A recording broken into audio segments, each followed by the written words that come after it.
Robbie, who probably showed you a book back there, and I'm Bill, as I said. We started this company a lot of years ago. We were going for some years, and then we folded, and then about 10 years later again, at Robbie's instigation, we started up, and we'll be going another few years. What do we do? We're an independent publisher, a very small micro publisher based in Belfast.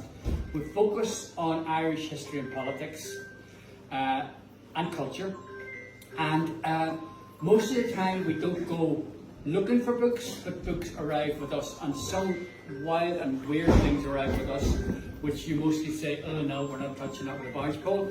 And then one day, this man, who we'd never heard of before in our house, sent us a manuscript. You didn't send the whole manuscript, you sent the idea in some chapters. Anyway, he had this idea. He had this idea, and we thought that's perfect because, you know, as the name of the company says, it's a little bit outside the ordinary. It's a bit beyond the pale, not maybe totally beyond the pale, but enough beyond the pale to interest us. We used to have other jokes that we used to say to potential authors that we would not accept the book unless it had been turned down by at least 2 other publishers before it got to us. I don't think this was the case with okay, only one to stand. So, and it's the notion that sometimes things are turned down precisely because they are, in some of these eyes, beyond the pale, but that's exactly what we're looking for. So, over to Kieran, over to Stan. Enjoy yourselves.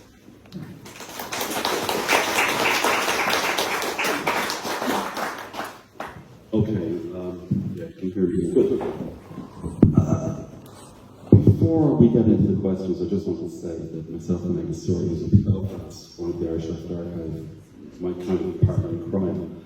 When we heard about the book, we were very excited, and we were very eager to speak to Stan, because it's so much in our wheelhouse. It's left politics, it's republicanism, it's about perceptions of republicanism on the island, it's about culture, primarily music, but also, and it's a very appropriate venue for it, sport, and it's about the interrelationships and the interweaving of all those different areas. So, there's a lot of echo there, it's kind of dull. So, all of the, that's almost too much. Tell me if I'm speaking too loud, by the way. So all of those are very much in our wheelhouse, and we're very keen to have the opportunity to speak to them, which we did within the last 10 days. That podcast comes out in the next probably 10 days. But in a sense, this is an extension of that for me. Because afterwards I kept thinking to myself, I should have asked him that question. I should have asked him that question. So we shall see. We'll see if that works out. The thing I should ask is, we're going to invite people to ask questions. So I'll give maybe, how long do you say? 20 minutes? 20 minutes, yeah. 20 minutes of questions, as long as you can speak. As long as we can stop. You want, it'll be great. And then we'll see, like, at the end of that, we'll invite questions from people. So yeah, I guess no better place than really to start at the beginning. Can we turn the echo down a little bit? Yeah. Try that now. Speaking, a lot of echo.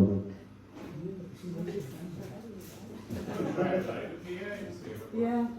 Yeah. Thought I could try that now. I'll be happier. Great. It's better, isn't it? Yeah. Yeah. I like it. Yeah, one other thing I want to say actually is it's, I think, a very accessible and readable book. It's about 290 pages, and it raises a lot of questions. You And answers need a to lot of project questions. a wee bit more than without the mic, I think. Okay. Okay, yeah, so it raises a lot of questions, but it also answers them. But I was saying, I think, to you before, you could stick a pin in that book anywhere, and there's so many courses for further research, which I hope you'll do. Words of terror for you. But let's start at the beginning. What was it that impelled you to research and write this book? And why do you think now is the moment for this book?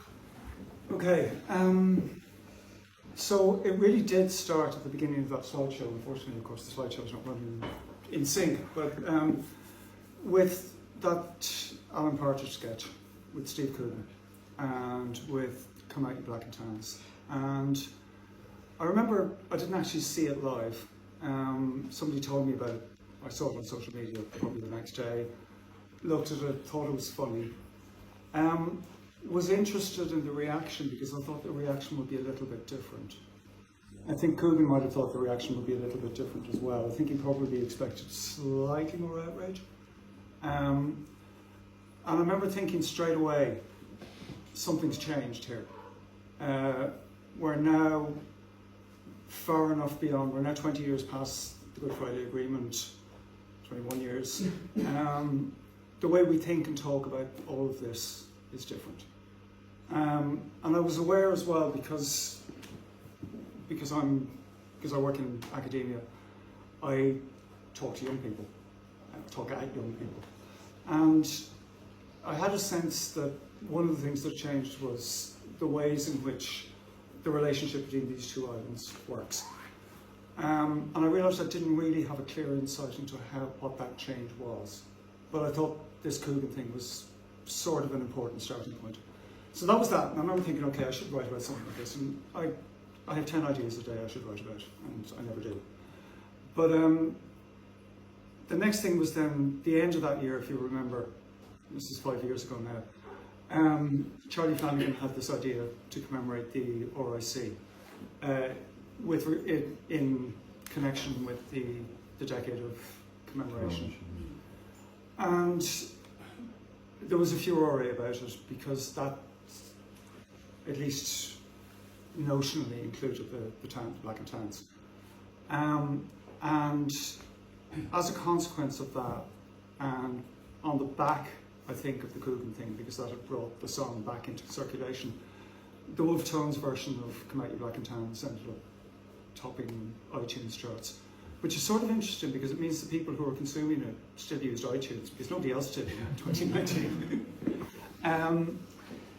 But they made it, and the Wolf Tones are nothing if not canny in terms of their relationship with the media, so they made hay with it. And I think they donated the proceeds to, what was it? Oh, you told me, I've forgotten what it was now. But anyway, so I think that was the beginning of the Wolf Tones sort of finding their way back from a relatively peripheral, cosy irrelevance back into the mainstream. But I was interested in that because it played into the election, and because there was an election just after that in early 2020, and then we went into COVID, and Sinn Féin used a little bit of it in an election broadcast, and one of their TGs, and I can't remember which one now, there was a chorus of people singing it when he said it. Down in Wexford. David Coleman, that's who it was. So I remember thinking, okay, this is interesting, the song's back in circulation, it's now standing for, and of course that was Sinn Féin's breakthrough election. That was the election where they didn't run enough candidates, and suddenly. So I thought, okay, most of my teaching is about music and politics, so most of my teaching is about the relationship between how music works politically, how music represents political, but also what music does in society, because music is political, whatever it's doing. And this seemed like a point where you could at least point to a particular song, a particular sequence of events that were having a particular political effect, or were reflecting a particular. So I thought something, okay, that's a conference paper. So I did. And there was a decent enough reaction to it. Some people asked really good questions about it. And so I thought, okay, that's a journal I'm going to get. So I spent a couple of best part of the year on that. It got rejected, and it got rejected. I've had stuff rejected before, and it bothers you, but you take it. But the rejection seemed to me to be a rejection of what I was looking at, not a rejection of what I'd written, or the way I'd written it. I thought it was a perfectly good article, and a lot of the criticisms were either not relevant or seemed just not to like what I was writing about. That was my sense of it. Now that's, we're academics and complain about this sort of stuff. So I thought, okay, if you're not going to take a journal article, you take a short book. So I wrote something that was about 30,000 words, submitted that to a publisher who was interested. They liked it, but thought it wasn't what they wanted exactly. So then I sent it to Bill, and they liked it, but they wanted it longer. So I thought, okay, Kneecap, that's interesting. Not realising how interesting it was going to be. as their manager will tell you, life has been somewhat keeping up with them and just working out where to draw the line, and we're just okay, we'll stop at the Oscars and we won't go any further. Literally, actually, I think I submitted the final version just after they weren't shortlisted. The film wasn't shortlisted. So that's how it got there.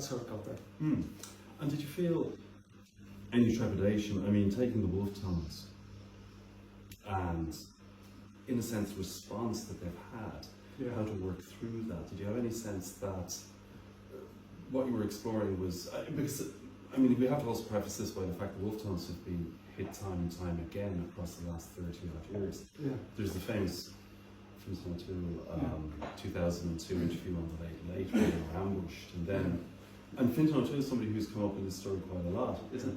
Because he seems to have this unerring ability to arrive just at the point where a group, the wolf tones, across many different musical genres, but the wolf tones, Kneecap, and in a slightly different context, I would say we have to bring in zombie by the Cranberries as well.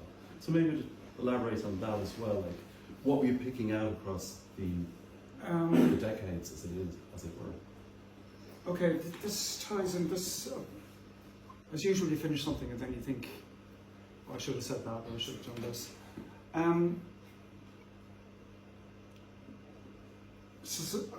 Societies are held together in a lot of ways, not by what they agree on, but what they agree on not to talk about.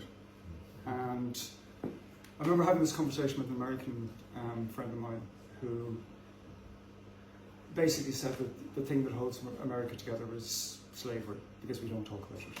We don't talk about how we got here. And I think for British people, it's the empire. You can't talk about the empire properly without making somebody uncomfortable. And I think for us, for a long time, it was Northern Ireland. For us, in this part of the country, it was Northern Ireland. We couldn't, once we had decided what we thought about it, we had to keep thinking that. Otherwise, we'd have to think about something else, and that's something that people don't like doing. If your sense of, I suppose, if your comfort level depends on thinking about it the way you've always thought about it. And that was the shift I was beginning to think about. And I also think that, I mean, I'm not for one moment going to hold up Britain as a model of democratic responsibility or responsiveness or anything like that. But one of the things I realised from now 12 years of living in England full time and working, not just being there to do things, but actually living there, is that people are comfortable with a level of disagreement about the basis on which society is run. In a way that people here, I don't think so. I think we're still, there's a level of conformity, certainly within the media and certainly within public life. There are things, I still think the window's actually quite small. And I think class in particular is the one thing that we don't talk about, which I think I mentioned in the book. Class is the thing we don't talk about, so we talk about everything else. And I think, looking back on the book after I'd finished, after it was too late to do anything, I thought I should have been a little bit nicer about finishing, because it's not something that, it came across as a little bit caricature. But it does crop up. I mean, it's strange. It's like he interjects himself into the conversation. Yeah. Most recently with Kneecap. Yeah. And I was even thinking like the Late Late Show. It's such a strange thing to have a panel of people on the Late Late Show in 2002, essentially ambushing the wolf tones. Yeah. I mean, I should add, like, I was thinking about the wolf tones prior to this because I was 15 in 1980. The wolf tones weren't on my musical radar at all. Yeah. And none of my friends were into the wolf tones. We were all 15. What the hell were we into? It was punk, post-punk. Yeah. I know this horrifies a new wave of British heavy metal. And so that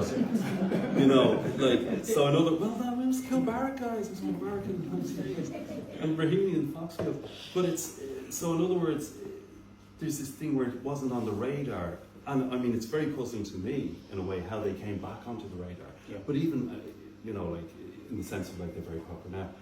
But maybe, and you can address this, the fact that they became, in a sense, an icon that was representative of republicanism, even though they themselves weren't necessarily as one with the Republican project. And secondly, how strange it is when you think of the Barleycorn or the Men Have No Property. I mean, Cormac on Fubbock's cartoons is one of the Men Have No Property, and yet they're not in the public imagination anywhere near the Wolfe Tones. So perhaps you have an explanation for that. Right, I'm going to start in a very strange place. Queen, a band not often compared to the Wolfe Tones. I mean, I'll tell you why I'm thinking that is that I teach public music, and I'm awestruck by how much 21-year-olds know about bands like Queen and how much they love them. And I go, Queen were a joke when I was 12. I mean, nobody took them seriously. You took Bowie seriously, you took Roxy seriously, you didn't take Queen seriously. But now it's classic rock. In terms of those classic rock magazines that you see in airports, they're up there with the Rolling Stones, they're up there with the Beatles, and that sort of thing. I mean, I hope somebody else my age will confirm this, but I really did feel that they were a joke. But the point is, they're now icons because, just because that's what history does. And I think to an extent, a similar process has happened with the Wolfe Tones. They're taken to represent something that they weren't actually. And the fact that the quote that Brian Hanley used in his review, where Jerry Adams talking about, it's great the Wolfe Tones singing about Belfast, but it'd be nice if they came up and played here. Yeah. I remember that being the sort of thing people thought about them. Yeah. Definitely.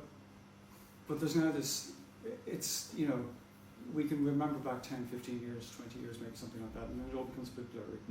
And it all gets a little bit mixed up, and you were a little bit happier just to accept that, the story we've been told about it.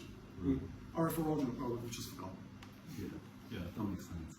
So in other words, they become part and parcel of the background and then come into popularity, but yet still seem to evoke this hugely disproportionate response on the part of official Ireland, for want of a better term.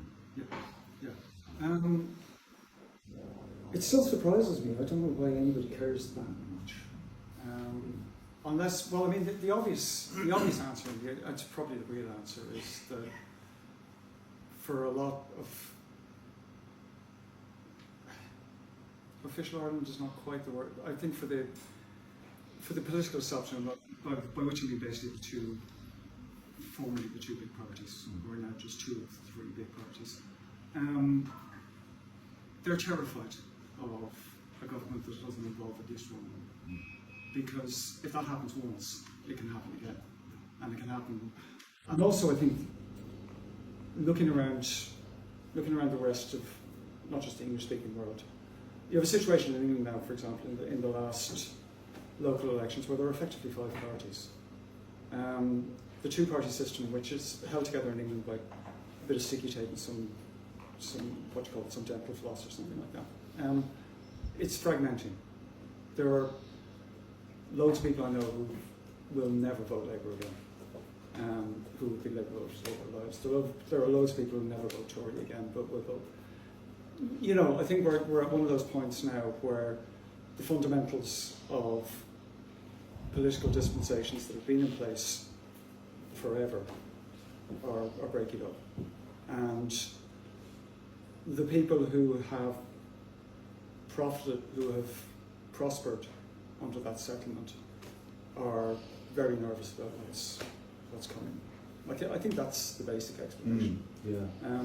But I also do. You see, talking about the Irish Times, talking about RT or something like that. And again, it's something I talk about. Like, nobody under 40 pays any attention to a columnist in a newspaper. Well, maybe some do, but points to the 2 under 40s.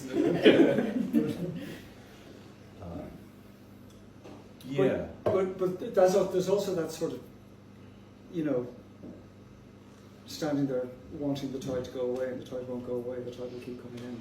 But you also, I think, make a point that's also about unfinished business. I mean, partition still exists. Yeah. You know, the rough edges have been smoothed off it to a huge degree.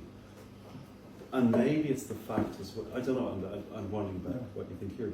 It's in a sense an unashamed attitude through 30-odd, 40-odd years, including the period of the conflict, of being pro-unity in some form or fashion as well, maybe. Yeah. And I mean, similarly with Kneecap, I mean, that's a perfect example of that. That this raises the hackles of, again, sorry, fizzing too. I mean, it's like, but I mean, I thought it was very interesting about the women's football people, and then, bang, out comes a column about that, and of course, not just Livingstone, too, many, many others. And this sort of knee-jerk response that you can't, and you can argue, what IRA are they talking about even? You know, let's get into the weeds here. Is it the provisional or is it the old IRA? And that wasn't teased out in that sense. So I'm just, and then perhaps maybe the intersection with sport. Because I think that's a huge part of the book. It is, I think, more what I was. So one of the things I think that provoked me a little bit as well, once I started, particularly, so just sort of going back to the beginning, but looking at the history of Connected Black and Tans, and looking particularly at Behan, and looking at his work. And it was one of those things that dawned on me was that I kept thinking somebody must have written something about Behan's, not particularly this song, but a lot about the songs he wrote about Irish people in Britain and things like that. Somebody must have written something serious about that. And actually, Michael Halpenny, who is somewhere here, was the only was the only person I could find who had written anything serious about him. And I remember thinking, this is, you know, this is weird in itself. Irish historiography, that's how you say it, has a very top-down way of looking at things, both politically, what goes on in Leinster House, how elections play out, what that tells us, but also culturally. Serious literature, drama, some film is what we do, apparently. Except it isn't. We listen to pop music, we watch football, we watch television. An awful lot of our culture we share with the other island. And an awful lot of culture on the other island has quite a lot to do with us as well, even though they don't necessarily know that. You wouldn't write a book about British life in the 60s without mentioning the Beatles. I've looked at a lot of books about Irish history in the 60s, 50s, 60s, 70s, and there'll be a half a page about the show bands and weren't they funny, and maybe a little bit about the Clancy brothers or something, and that'll be popular culture. Now maybe, like, we didn't have Beatles, we didn't have something that was as eye-chattering as that, but what people did in dance halls, what people did at sessions, what people listened to, what people bought, is just as important here as it is anywhere else. And it's just as important as a way of thinking about what actually happened. And part of what I wanted to do was to try and write history from, at least start writing history from that point of view. From the point of view of what, because Irish popular culture is, it's not, no popular culture is one thing, popular culture is all sorts of things all at once. It's old things, it's new things, it's things from over there, things from abroad, things from, but again, it's missing from me, even people like Joe Lee. Absolutely. I mean, and that's a great book, and it's perfectly authoritative about high politics, and it's good as well about society, like the economic roots, basis of society, and so forth. But it doesn't tell you very much about what people listened to, what people did, what people read, what people spent their lives thinking about, and that's some of what went into this. Yeah. Sorry, that didn't answer the question as well. No, it's good. In a sense, like, it seems also to link to a mass aversion to thinking about the conflict. Yeah. To thinking about how these things happen, or even to saying, well, actually, we're not going to even go near that, as you said, Yeah. legitimation politically of Sinn Féin, but also let's not talk about the conflict. Let's edge as far away from that. Yeah. And you even, and I think this is a really strong aspect of the book, where you talk about how popular music, rock music in the 1980s, which, as you say, like, supplanted the show bands, supplanted the balladeers and the rebel ballads and songs, and those who were proponents of it. And then in the 1980s, during one of the high phases of the conflict, just it walks away. It's absolutely without leave, with no reference whatsoever. You've got a starting thing about Hot Press and its coverage of that as well. Yeah. And maybe you'd explain like what your thoughts are on why rock music and pop music and punk music in particular tend to avoid that. Well, I think there were a couple of reasons, and they weren't all dishonourable by any means. There was a nervousness about talking about a complicated situation in the language of pop music, which, you know, pop lyrics are pretty simple. And I do remember, and I can remember being in a band at the time, and whenever we heard British bands talking about the North, I remember feeling a little bit, hold on a second, it's more complicated than that, because it was always more complicated than that. When we were on Rough Trade, we were label mates with a band called Easterhouse, who were from Manchester, but named after a housing estate in Glasgow for some weird reason, and were members of the Revolutionary Communist Party, and were unashamedly supporters of the armed struggle. And I can remember at the time thinking, this is tourism, you know, this is, you're basically,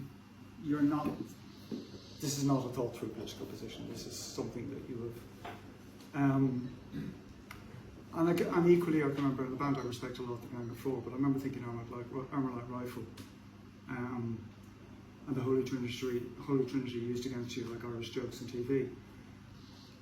And the Europeans, oh man, there's just a little bit of explaining Ireland to us, because we mightn't get it ourselves. You know, we mightn't, you know, and I had a conversation with somebody this week about this, the compulsion of the British left to explain things to you. And it sort of, it reproduces exactly the same thing that the British colonial class will do to you. Because they still know better. And so I think, sorry, this is a long answer, but I think some of that, you know, was just a bit, was nervousness about it.